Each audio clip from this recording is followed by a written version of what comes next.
Estamos en Dashi, Puerto Norte, con Francisco Buchara, que es CEO del SF500, un fondo de inversión que busca llevar startups de biotecnología de Rosario, de Argentina, hacia el mundo. Y no solamente eso, sino que él tiene para mí, tuvo un rol muy importante en que yo decida quedarme en Rosario, porque antes él vivía en otras partes del mundo y él fue la persona que me convenció de que para realmente tener un impacto en el mundo tenés que empezar impactando en la gente alrededor, y qué mejor que empezar por la ciudad donde yo nací. Además de la historia del SF500, vamos a hablar sobre cómo él maneja su estrés, qué lo motiva, qué lo hace seguir para adelante y muchas otras cosas más. Vos me has contado, tal vez en la intimidad, una historia sobre cómo en alguna época en tu vida tuviste una crisis existencial donde querías cambiar el mundo y te diste cuenta que era muy difícil eso. Pero sin embargo, pasó algo que cambió tu forma de pensar. ¿Podrías contarnos qué fue eso? Está bueno porque cuando tuvimos la charla que te convencí no te convencí, o te provoqué para que te pienses en volver a Argentina y a Rosario, estábamos también frente al río, así que está bueno volver. Claro que te cuento. Crisis hay, y la vida está llena de crisis. A Dios gracias. Y creo que ahí hay una energía muy, muy interesante para saber navegarla y que nos ayuda a movernos. Mi vida ya la vengo siguiendo, cada 5 o 6 años se me viene un bombazo, sé que se me viene. En este caso fue el segundo gran bombazo que tengo presencia, que tengo recuerdo. Había terminado la universidad, me faltaba entregar la tesis, ahí estaba dando vueltas. Y como toda posibilidad que muchos tienen a veces de viajar, dije, bueno, vamos a viajar, a conocer el mundo. Así que me fui a Rosario a hacer cosas. Estuve en Estados Unidos, después en Italia. Y estando en Italia, me iba muy bien, estaba trabajando en un parque industrial, estaba trabajando con emprendedores, estudiando con gente re grosa en Florencia. O sea, ¿qué más uno puede pedir, comiendo rico, con buena gente? Pero sin embargo entré en un bajón grandísimo, existencial, ¿no? Yo sabía que quería hacer algo relevante para el mundo, para la humanidad, pero no me daba cuenta dónde era. O sea, ¿no? Tenía todo un montón de decisiones. Si volvía a Argentina no volvía, si me quedaba a vivir ahí o no, a dónde, o sea. Así que bueno, la super resumo, te termino en un convento, en el Eremo de Carceri, en la CIS. Yo mi nombre lo llevo en parte por ese santo. Es el santo de la naturaleza, de la madre tierra. Y terminé ahí de rebote, porque una persona conocía a un franciscano que estaba ahí, que había sido director de la RAI, había entrado en una crisis, vendió todo, se quedó en sandalias y se fue ahí. Y bueno, tipo señor Miyagi, él me recibió. Digo señor Miyagi porque literalmente me puso a pintar, pulir, así era la película. Y él empezó a hacer velas aromatizadas. Él recibía velas de todas las catedrales que quedaban por la mitad, él las fundía y con eso hacía unas velas que las vendía para sostener el convento muy chiquitito en la montaña. Es un convento de 1300. Recomiendo mucho ir ahí, una energía muy linda. Y bueno, me puse a hacer velas. El tercer día me enojé, como Daniel Sam. Dije, che, basta de hacer velas, ¿por qué estoy acá? Ayúdame a entender de salir de mi crisis, dame una receta. Y él me lo había estado dando, ¿no? Porque me ha estado haciendo hacer ayuno intermitente, meditar, conectar con la naturaleza. Y bueno, un día se me sienta después de mi insistencia y me pregunta qué me pasa. Y yo dije, estoy mal, pero sé que estás mal, pero ¿por qué? Y bueno, porque quiero cambiar el mundo. Buenísimo, me dice, yo también, acá estamos. Y él me preguntó, Francisco, ¿cuál es tu mundo, no? Y entonces yo como joven idealista le dije todo el mundo. Y dice, sí, la forma una pelota. Soy un hombre del mundo, no tengo atadura, o sea, puedo ir donde quiera. Donde haga falta que vaya. Entonces él me dice, no me entendés, Francisco. Me dice, empecemos. Te hace un par de preguntas y voy a tener que darte cuenta a ver de qué te estoy hablando. Entonces me dice, ¿la Madre Teresa cambió el mundo? Yo digo, sí. ¿Cuál fue su mundo? Y Calcuta, le digo, perfecto. ¿Y Steve Jobs lo cambió el mundo? Y yo dije, sí, claro. ¿Y cuál fue su mundo? Y Silicon Valley. Ok, ahora te pregunto, Francisco, ¿cuál es tu mundo? Y el momento fue una bomba más grande porque dije, no tengo ni idea, le digo, o sea. Mi pregunta fue también súper ingenua y la clásica receta. ¿Cómo hago yo para saber cuál es mi mundo? Decime la fórmula. Y él me dijo algo muy, muy lindo, que básicamente fue, Fran, ponete en movimiento. O sea, le había tenido un montón de dones, ponete a dar, y en ese dar vas a ir descubriendo cuál es tu mundo. En ese momento yo tenía que entregar mi tesis en Rosario, y me di cuenta que ese es mi mundo, ¿no? Tenía que cumplir con un apoyo, me han dado mis viejos, un esfuerzo de 4 o 5 años de carrera, y había que entregar la tesis y estar ahí.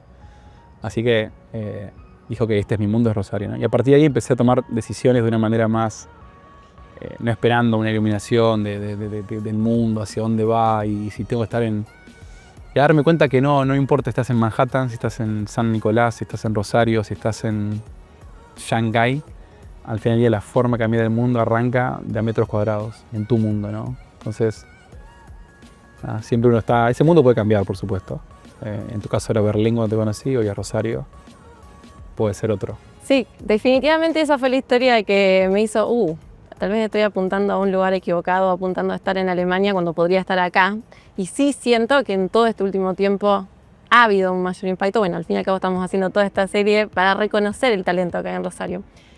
Lo que me interesa de vos es que tu historia cambió muchísimo. Así como vos dijiste que cada 5 años tenés una crisis, aunque siempre tuviste este espíritu emprendedor, tu primer emprendimiento no fue en biotecnología, sino que fue haciendo perchas de cartón. Exactamente. ¿Cómo es que salió esta idea de hacer perchas de cartón? ¿O qué es lo que apuntaban a lograr con perchas de cartón? Bueno, tiene que ver con ese mandato, ¿no? Yo volví, empecé a tomar decisiones de una manera más... Veía que había algo que respondía a mí, en mi mundo, y avanzaba, la verdad que... Y ahí me acuerdo que con Fede Orsi, que es el compañero mío también de estudio, nos reencontramos. Yo llegaba de Italia y le dije, che, allá se viene con toda la sustentabilidad. A mí de chico me decían Capitán Planeta, igual siempre el tema economía circular, el tema ambiental, siempre es algo que me recontramovió. Y entonces le dije, hay que hacer algo. Entonces nos pusimos a googlear, literalmente, y encontramos que la materialidad del cartón era algo potencial, cartón reciclado. Y dijimos, ¿qué podemos hacer con cartón reciclado?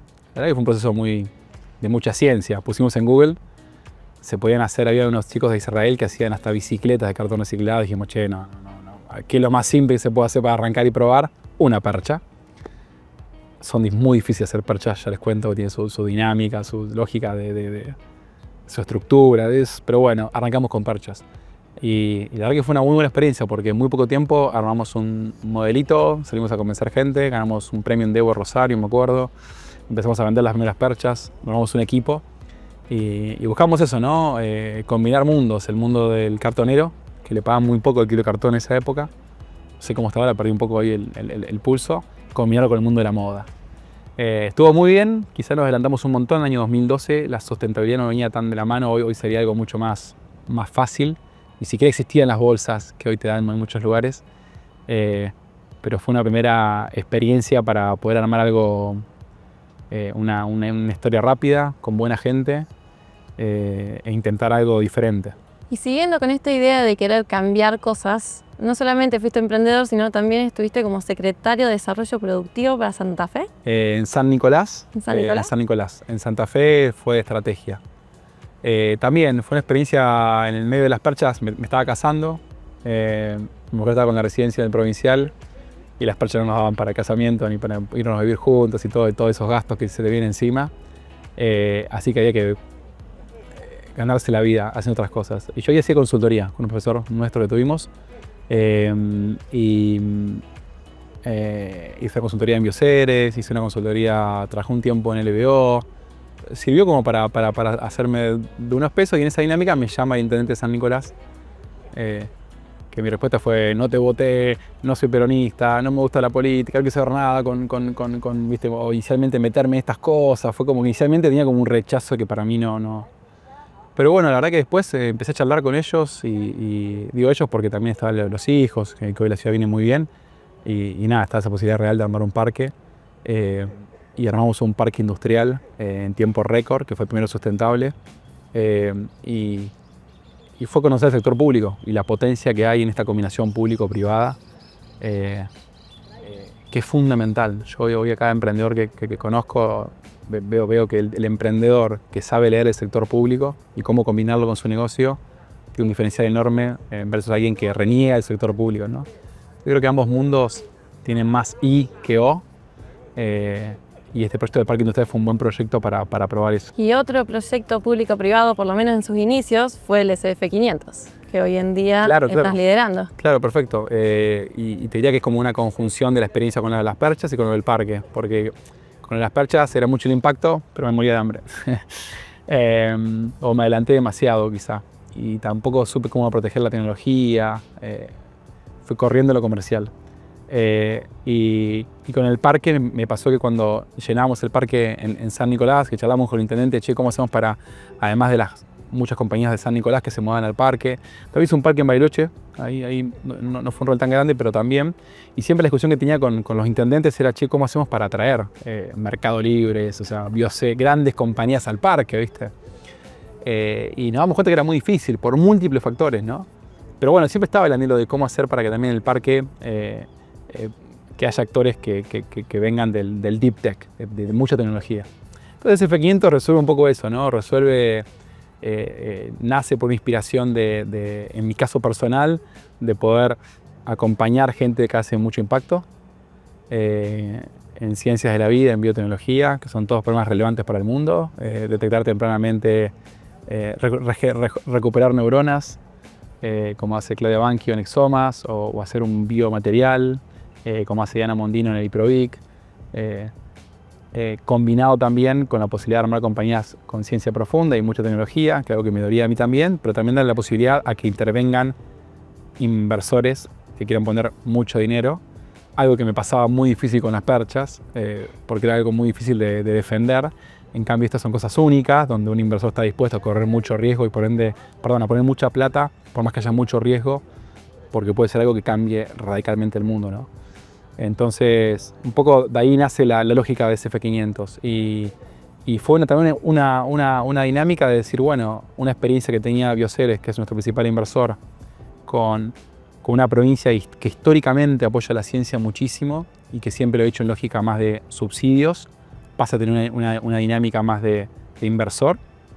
Y también que el Estado aprenda, ¿no? Cómo se construyen estas compañías que tienen muchas dosis de futuro y que nos pueden llegar a dar muchas alegrías tanto en la ciudad como en toda la región. Ahí nos contaste sobre un montón de proyectos diferentes, sostenibilidad, un parque industrial, ahora biotecnología, encima de biotecnología un montón de proyectos diferentes. ¿Cómo haces para manejar este cambio de mentalidad constante que parece que estás viviendo? Bueno, es medio engañoso. Cuando yo estaba haciendo mi MBA en 2017, yo lo conocía, a Federico Trucco, el CEO de Bioceres,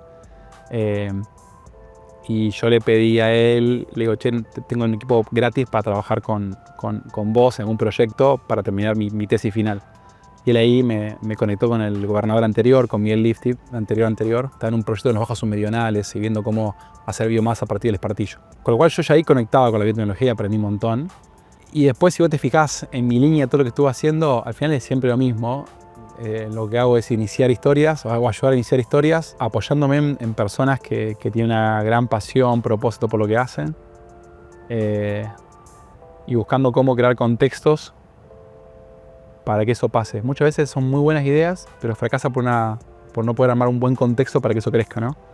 Entonces, hoy en SF500, y resumo un poco todo lo que fui aprendiendo antes, es, bueno, a ver cómo ayudamos a esta investigadora que tiene algo fenomenal para crearle un contexto para que ese potencial que tiene, esa ciencia, esos 10, 15, 20 años estudiando esa bacteria, ese exosoma, pueda crecer como me crece a mí el árbol de palta, que cada día que lo miro está más alto, estoy feliz por las paltas que no se me vienen, pero y ahí es un mix, ¿no? Porque uno trabaja mucho la persona a nivel de liderazgo individual, y ahí vos nos ayudas un montón, Cecilia, gracias por eso.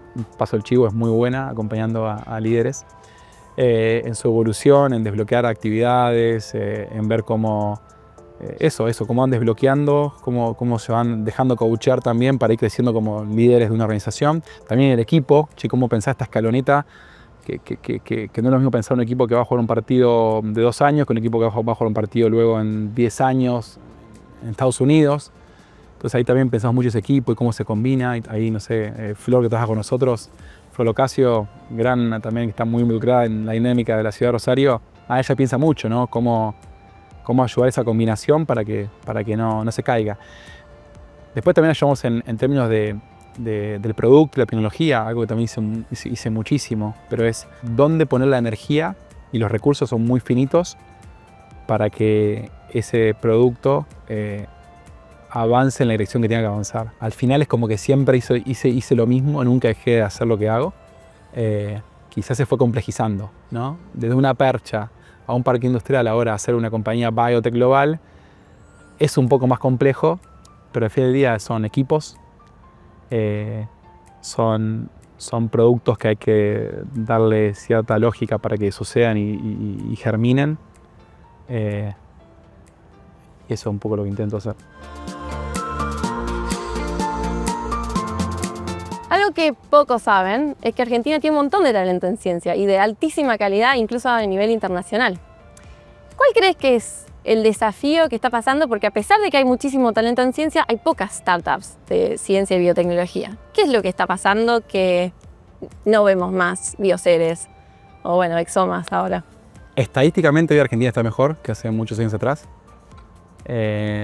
Hoy hay más de 340 compañías en biotecnología, que es un muy buen número.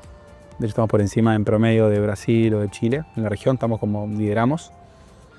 Sí, es verdad que Bioceres eso es un outlier. Acá en Rosario tenemos varios outliers, o sea, cosas que se salieron de la estadística. Tenemos a Queclón, tenemos a Wiener, tenemos a Terragen, a Bioceres, porque se adelantaron un montón. Hoy lo que está pasando es que el costo se democratizó mucho más la posibilidad de hacer biotecnología. Entonces, hoy los costos bajaron ridículamente. Entonces, hoy es mucho más accesible la posibilidad de poder crear algo usando herramientas biotecnológicas. Es como cuando apareció la notebook. De repente, tener una compu y hacer coding fue todo el mundo. Bueno, esto es lo mismo. Pero estamos experimentando lo que experimentó el mundo del software o del e-commerce en fines de los 90, 2000, cuando se empezó a expandir y masificar. Estamos experimentando en biotecnología. ¿Por qué no hay muchas más? Bueno, porque es un poco más difícil que hacer un código. Yo no puedo desde un café o desde Dashi con una compu un rato armar una aplicación para poder alquilar bicis en Rosario, para diseñar una nueva bacteria o revisar cómo fermentar mejor una cosa, una enzima. Y necesito fierros, necesito muchos años de manejar esa enzima, esa bacteria, ese hongo, y eso lleva más tiempo, es más complejo. La buena noticia es que Argentina tiene mucha más ética en ciencia, en particular en ciencias de la vida, con lo cual yo siempre digo, así como tenemos el agro, tenemos vaca muerta, bueno, tenemos ahí un montón de talento que está disponible con muchas ganas para pasar del paper a un producto. Y esto nos lleva un poco al SF500, que tuvo inversiones públicas y privadas para desarrollar la biotecnología en Argentina. Exacto. Desde el 2022 hasta ahora, ¿cuáles fueron tus mayores aprendizajes? Bueno, un aprendizaje es cantidad versus calidad. Quizás subestimamos el tiempo que llevaba la construcción de este tipo de historias, ¿no? Y la maduración que le lleva a un founder hacer el cambio de estar en una mesada haciendo experimentos a estar haciendo un pitch con inversores, ¿no? Eso tiene una maduración y es importante respetar esa maduración. Entonces quizá salimos queriendo buscar números y nos empezamos a dar cuenta que era más sano hacer una combinación de calidad y números. Entonces eso fue un gran aprendizaje, de encontrar una velocidad que sin perder la generación de mucha cantidad, porque la masa crítica te da opcionalidad, te da alternativas, te hace menos riesgosa la inversión y es una ventaja nuestra frente a otras iniciativas, pero al mismo tiempo hay que encontrar un poco ese balance, ¿no? Entre cuánta cantidad y calidad. Así que ese fue un gran aprendizaje. El otro es que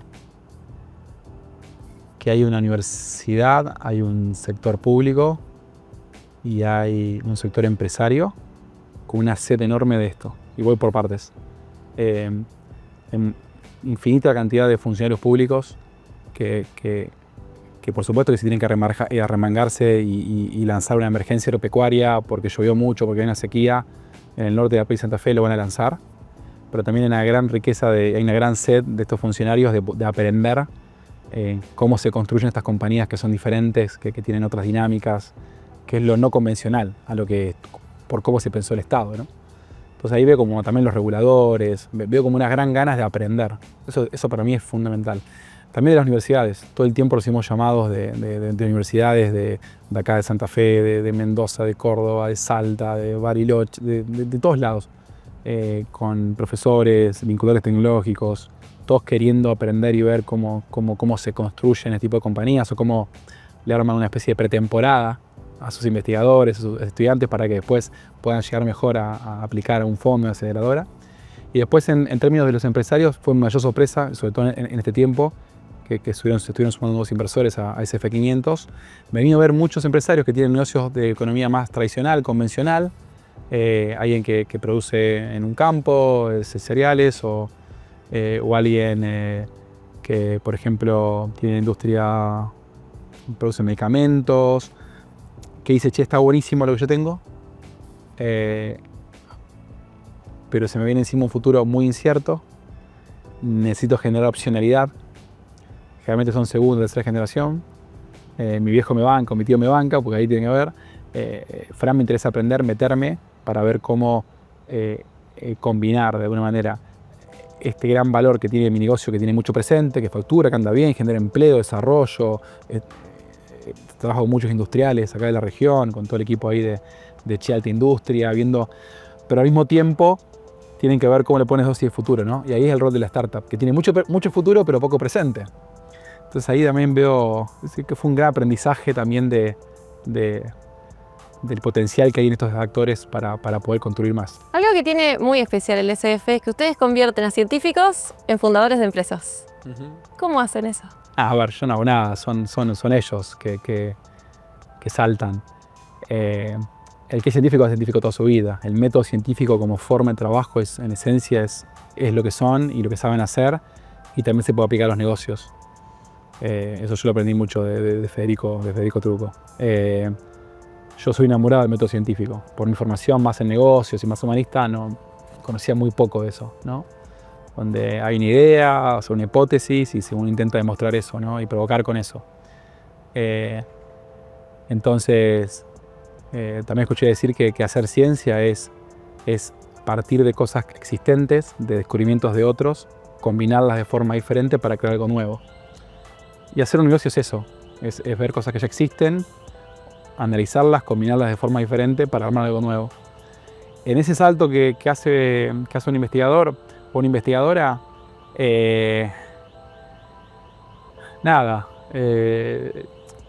se puede y desarrollamos un método donde lo que hacemos es acompañarlo en un proceso de toma de decisión.